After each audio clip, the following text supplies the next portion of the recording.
Good evening, ladies and gentlemen. JP Alexander for the Rabid Dogs Unleashed. It is Monday, November 9th, 2020. And it's an evening. And I'm going to give you the list of. I'm getting into this list of. You've seen my Rocky list and the list I made the other day uh, about my top 10 high school films. I'm kind of on this list mentality nowadays. This is the list of 9 to number 1 Star Wars films. You might be saying 9, you're leaving out the standalone films, Rogue One and the Solo or Star Wars movie. Nope. I'm actually including Rogue One, but I'm leaving out Solo and I'm leaving out the Rise of Skywalker. And you might ask why. Well, some of you will know why. After the last Jedi, I was done. I said, I'm done. I'm not watching any more Star Wars movies. I'm not paying. I'm not going to movie theater. I'm not watching it on HBO. I'm not. I'm done. I'm done. And it did. It turned me off. Star Wars geek as a kid. It turned me off. It turned me off so much that I refused to watch. And they might be good films. They're probably better than Last Jedi. I can't see how they can be worse. But I'm done. And I have to admit, though, I did watch a few episodes of The Mandalorian because I consider that to be a completely different universe. It may tie into Star Wars later on, but I only saw 3 episodes and I didn't really see, except the baby Yoda looks like Yoda. But other than that, I didn't see any tie-in, so I think I could watch that safely and still say I quit Star Wars because The Last Jedi was so bad it made me quit Star Wars altogether. So without further ado, here's my 9 to number 1 Star Wars films. First, starting, of course, 2017's The Last Jedi. Garbage, crap, excrement. I don't know why they gave it to a novice, somebody who probably didn't know anything about Star Wars, and they gave it to him. It's your universe. You could do with it what you want, and he ruined it. He basically said to men like me, boys, and it's not your film anymore. It's a film for women. It's women's film. The Force are women, and you geeks, you couldn't get laid in high school. The girls who you wouldn't fuck you in high school are now taking over the franchise. We're leaving it to them. Some pretty ballsy move on your part, Ryan Johnson, the director. It was crap. And then he said later on he blamed the fans. You have to subvert your expectations. Yeah, I expected to be maybe a halfway decent film, and it sucks. So you're right. I should have subverted my expectations. It's like, how dare the fans think it might be good? How dare you have expectations of it being a good movie? How dare you? It's shit. I'm making a crap movie because how dare you? And who is this guy to make this movie anyway? Why did you give him the reins to just ruin this film? And it made good money. That's really Star Wars is the quintessential. I don't care how much money it makes; it's always going to make money because they knew when Lucas was selling it to them for $4 billion, they could pay $10 billion. They're going to make the money back anyway because it doesn't really matter because it's just people are going to go see it just to say they saw it. How many people saw all 11 of them just to say they saw them, even after they knew The Last Jedi sucked? They should have been like me. You can't rebel by making videos like this. You got to rebel with your wallet. Okay, if Disney was not making any more money off of this, then they would change it and try to make it good. They know how to make it good. It takes a little more money, a little more creativity. That's something Hollywood is in total lack of nowadays. It's shortage of creativity. And I'm sure a lot of geeky fans like me and others could have got together and made something better than this pile of shit. I don't know what the hell it was about. It's like what the hell? It's like took everything and it just didn't make sense. It just so much bullshit in it, and I don't want to waste any more time talking about it. It was just horrible. It was just I don't know why. It's almost like they did it just to fuck with you. It's almost like him saying, "Yeah, how dare you geeks actually expected something good? How dare you geeks spend your life liking this crap?" Which of course makes me my $1 billion mansion in hills. But even irrelevant of that, how dare you give me money to watch these films? How dare you spend your life, worshiping these films? So I'm going to give you crap, The Last Jedi. And I don't care what anybody says. The last one, I only heard about it, but I think the last one was justification. It was just the last one's whole point was just to try to make up for this pile of shit. I don't know why you gave him the reins to make this. Anyway, Last Jedi 2017, number 9. Number 8, The Phantom Menace. Yes, The Last Jedi is far worse than The Phantom Menace. Phantom Menace is a step up, a big step up. This until number 1 are actually not that bad. These are actually a huge step up. The Last Jedi is like here, okay, and this is here, and then the next one's here, and the next, it goes up incrementally like over here. But there's a big gap between The Last Jedi and this. The Phantom Menace, 1999. No, it wasn't a good movie.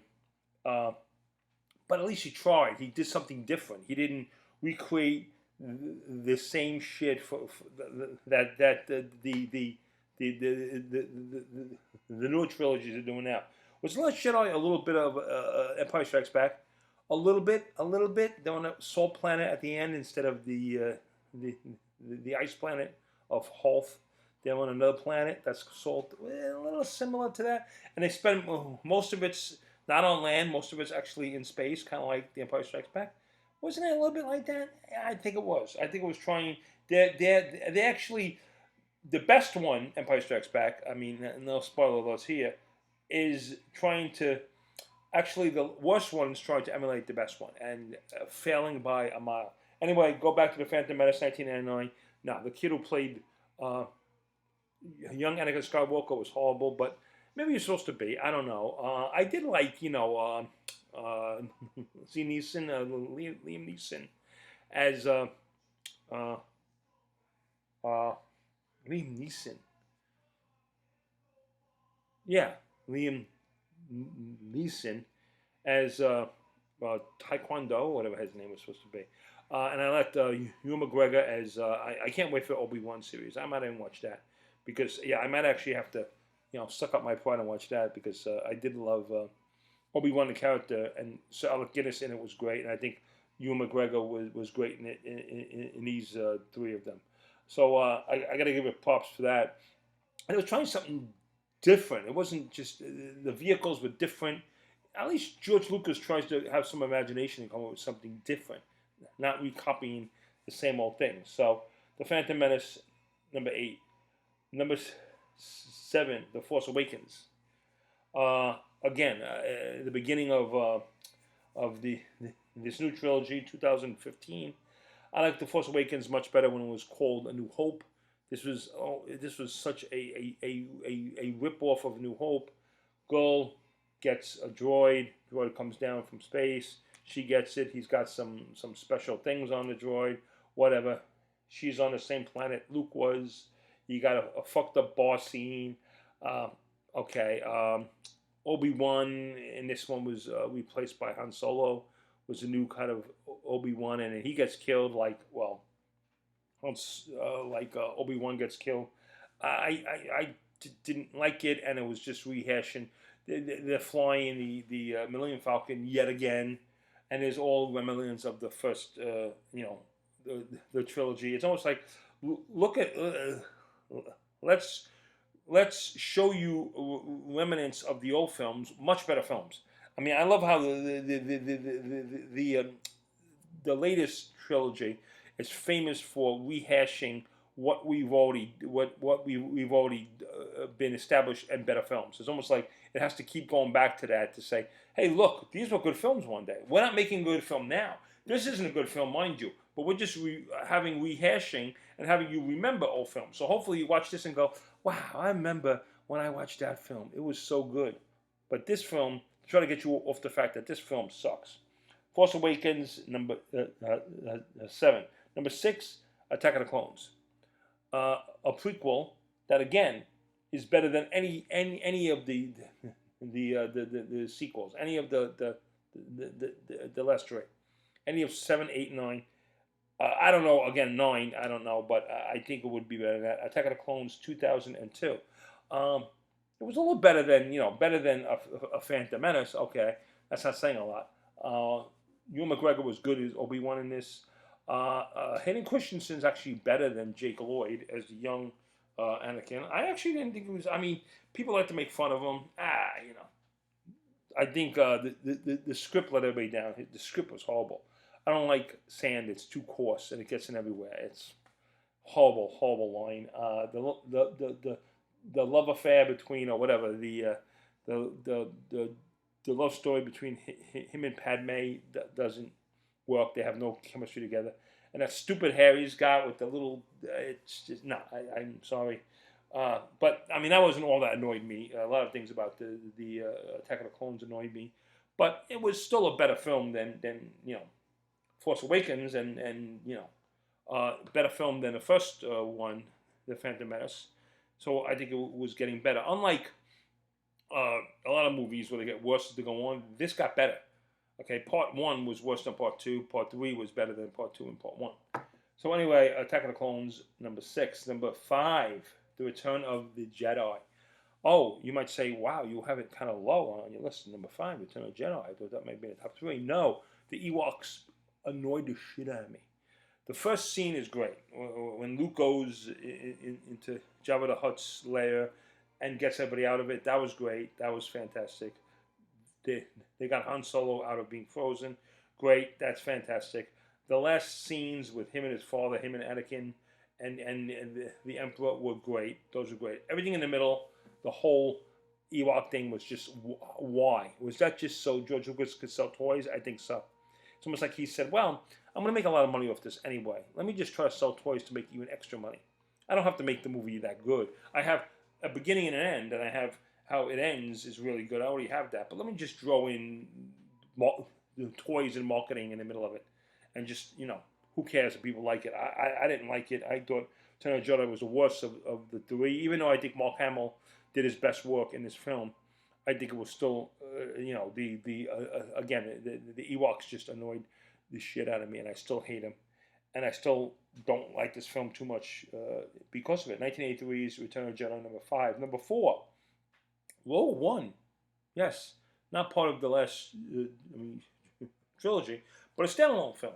And I actually thought it was good. I call it Star Wars 3.8 because it goes 3.8 right to 3.9 right to 4.0. It goes right into 4.0, and it ends where A New Hope starts, and that's good. And in Rogue One, they're all going to die, and the characters, I like the characters, but they're all going to die, and that I actually like. I actually like that fact that they have to do something good for the rebellion, and I did like Rogue One. I love the locations of it. I love the filming of it. I love the bad guys in it. I love everything about the movie. I think it was the best one by far, and not part of the original 9, a standalone film. But I think it was great. I liked it so much. But the only problem I have is that what's his name? Darth Vader kicks ass so much that you go right into him fighting Obi-Wan in like just a few days later, and it's like, dude, you were just kicking ass, and now you're fighting this guy, and you're all old, and you could barely swing the lightsaber. It's like, it's a letdown. Like if you see Rogue One right into A New Hope, you probably be like, wow, it's just supposed to be continuation, but it looks like, obviously it looks like it was made 30 something years before, because it was. And not even that, because it just looks, the movements are just ridiculous. How he kills all those, whatever they're called. They're not stormtroopers. The other side, the rebellion stormtroopers, like those guys wearing like the uniforms, whatever they were, and they were all killed, and he was just killing a massive amount of them, and then later on he's fighting Obi-Wan, and it would look just pretty lame in comparison. That's the only problem I have with this, is that they made him too much of a badass, which he should have been all along. Number three, Revenge of the Sith, 2005. Yes, Part 3 I think is my favorites of the prequels. And number 3, I think it was actually not, and it is number 3, and it's actually not that bad. I liked it a lot. I think Hayden Christensen, it was his best role out of the 2 he was in. He looks more badass. He looks like he could, at the end of it, he looks like he could become a Darth Vader. With his long hair and his menacing look, I actually did believe it. I thought, Revenge of the Sith was a good film. I didn't like the fact that they try to paint it as he was trying to save Padme. That's why he went to the dark side. Why can't you just say he's just a scumbag and he's just an evil person deep down inside? And Obi-Wan was, well, Taekwondo, whatever his name was wrong by taking him in and thinking, even though he did have the force a lot in him, but it was the force of evil. So why can't the evil person be the strongest person? Really, I think sometimes not good shouldn't always prevail, and it's always good that it didn't. And it's almost, well, I mean, of course, the Last Jedi had, I mean, the Return of Jedi had that great scene at the end, which even though I have it low on the list, it was a great scene at the end where he redeems himself and by saying, "You've already saved me," and he becomes good. But really, why can't the biggest kick-ass person in the galaxy be a bad guy, and then he comes back to good? And I think that's one thing I have with Revenge of the Sith that could have been better explored. But that's Revenge of the Sith number 3. Number 2, A New Hope, the original. I remember waiting online when I was 11 years old. Me and my brother, my father, and my cousin waited online in my cousin's hometown of Hicksville. It was the only movie they did on Long Island playing this film. And we all waited for hours to watch this film. My father hated the fact that we were waiting. I think he went to a bar to get a few drinks while we were waiting, online in a summer day, a hot summer day. And we were just like, we weren't going to leave that line. We were going to watch this film no matter what. We won't go nowhere. We're not going to bed tonight until we watch this film. And believe me, when we saw that's when kids became, that was the first film that kids were like, oh my God, and just talking about it. Going to school the next day. I saw that film. You saw it? Oh my God, I haven't seen it yet. You got to see it. I actually bought a camera, 8mm camera. 8mm projector. And I actually had a little reel of, like a 10-minute reel of this film. This is back before we had what we have now, obviously. But it's 1978. I got this 77, whatever it was. I just showed it. I just used to charge kids in the neighborhood 25 cents to come to my room to watch this. And I showed it to them and said, play it again. I said, another 25 cents. But that's how much we loved this this film. And it started a revolution. So A New Hope is definitely 1977's A New Hope. Great film. Great way to introduce everybody. And if it was a standalone film, if it never did that well, it still would be a good testament, as this is, Star Wars, and that's it. And I think it would be good. I think it would hold up. It held up. Look at the special effects in it. Really, for its day, was just groundbreaking. Mark Hamill was whiny, but that's what it's supposed to be. Han Solo, Harrison Ford was roguish. That's what it's supposed to be. Carrie Fisher was beautiful and tough, mysterious, just like she's supposed to be. Princess Leia. Darth Vader was kick-ass. He was the Hitler of the universe, of the galaxy, just like he's supposed to be. And it was almost a perfect film. But number one has to be 1980s Empire Strikes Back. I gotta say, George Lucas, you're a good visionary. You create these worlds that people live in, that our heroes occupy, and that's great. And I got to give you an A+ for that. But your directing style is not that good, and the dialogue is kind of sometimes really hard to swallow. But Empire Strikes Back had a different director, Lawrence Kasdan, I think it is. And he did a great job in this. And if it was him or whoever, I think it was Lawrence Kasdan. Great film. Empire Strikes Back, I could watch that day in and day out. That is my top film in Star Wars, because the special effects were better. The budget was bigger. It just had more of a story. It just flowed better. It ended on a cliffhanger. And every part of it was just multiple things going on at once. And it all, at the end, all came together. And it ended perfectly with a cliffhanger, I know, right? Which makes you dying for the next one, Oh, we had to wait 3 years. This wasn't like now, where you get like advanced copies of stuff and you can go on the internet and you can go on YouTube and they can. No, but this is back when this ended in 1980. You had to wait to 83 to see what happened. And we were like, come on. And this I thought I was about the right age. 1980, I was 14. So I was still kind of into it. Maybe that's another reason why I don't have Return of the Jedi on my list, because I was 17 when that movie came out. So I was already, drinking into chicks, drinking beer in the woods, trying to sneak into bars. So driving cars, smoking pot. So really, Return of the Jedi, I was already a little bit out of the kiddie stuff at that point. And the fact that you put Ewoks really made me think it was a kiddie film. Like, I'm way too old for this. But looking back at it now, Empire Strikes Back, it was not a kiddie film. It was not there to sell toys. It was just a good, well-crafted film. I mean, the fight on the Ice Planet Hoth was fantastic. Just everything. The planet, the whole galaxy, whatever the planet, the whole area owned by Billy Dean Williams was great. Walking through there was, it's just, the special effects were just really good. And it was just like I said, multiple things going on. You're on the planet with Yoda. Introduce Yoda in this movie, and the way he trains Luke is really good. This is what probably the second film. This is what the Last Jedi really wanted to be like, but couldn't you know couldn't even come near it. Empire Strikes Back, my number one Star Wars film, 1980. Again, list number 9, The Last Jedi. Number 8, The Phantom Menace. Number 7, The Force Awakens. Number 6, Attack of the Clones. Number 5, Return of the Jedi. Number 4, Rogue One. Number 3, Revenge of the Sith. Number 2, A New Hope. And number 1, Empire Strikes Back. And there you have it. That's my list. The other two, I mean, Solo. I'm sure Solo and Rise of Skywalker would have fit in there somewhere above The Last Jedi, which everybody's saying is the worst pile of shit. Yeah, and it's so bad that it turned me off. Somebody who, again, 11 years old, waiting online to see the first film, and I had all the Star Wars, the figures. I had, an 8mm tape of it.